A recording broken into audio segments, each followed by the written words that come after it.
নয় আসনের প্রার্থী ও এনসিপির সাবেক নেত্রী তাসনিম জারার মনোনয়নপত্র বাতিল করা হয়েছে।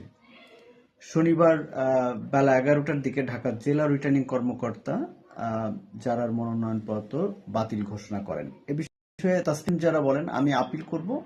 আপিলের প্রক্রিয়া আমরা ইতিমধ্যে শুরু করে দিয়েছি। তাসনিম জারা বলেন, নির্বাচন কমিশন মনোনয়ন বাতিলের কারণ হিসেবে জানিয়েছে স্বতন্ত্র প্রার্থীদের ওই আসনের মোট ভোটার 1% ভোটারের স্বাক্ষর নিতে হয়। এই 1% ভোটারের স্বাক্ষর ক্ষেত্রে আমি প্রায় 200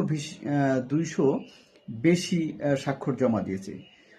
সেখান থেকে নির্বাচন কমিশন 10 জনের জন্য যাচাই করতে গিয়েছিলেন। তাদের মধ্যে 8 জনের তথ্য সঠিক পেয়েছেন, বাকি 2 জনের সত্যতা পাওয়া গেছে।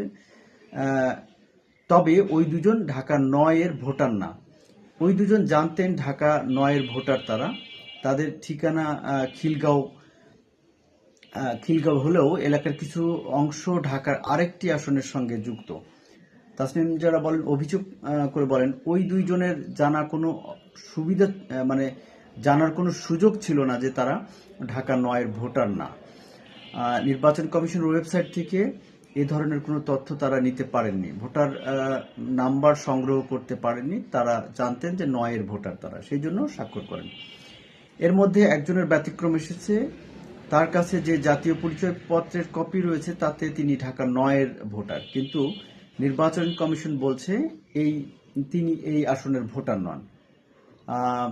আপনারা জানেন যে গত শনিবার এনসিপি থেকে পদত্যাগ করে দলটির জ্যেষ্ঠ মুখ্য সদস্য সচিব তাসনিম জারা ওই দিন সন্ধ্যায় ফেসবুক পোস্টে তিনি জানান, কোনো নির্দিষ্ট দল বা জোটের প্রার্থী হবেন না। তিনি স্বতন্ত্র হিসাবে তিনি ঢাকা 9 থেকে অংশগ্রহণ করবেন নির্বাচনে। সেই কারণে তিনি এবং খুব দ্রুততার সঙ্গে তিনি যে নিয়ম আছে 1% ভোটারের স্বাক্ষর সংযুক্ত করার, সেই বিষয়টি সংগ্রহ করেন। তবে সবাই আশা করছেন যে তাসনিম জারা নিজেও আশা করছেন যে আপিলে তার মনোনয়নপত্র বৈধ হবে। তার জন্য সেই শুভকামনাটি রইল। সুপ্রিয় দর্শক মণ্ডলী, ভালো থাকবেন, নিরাপদে থাকবেন, আমাদের সঙ্গে থাকবেন।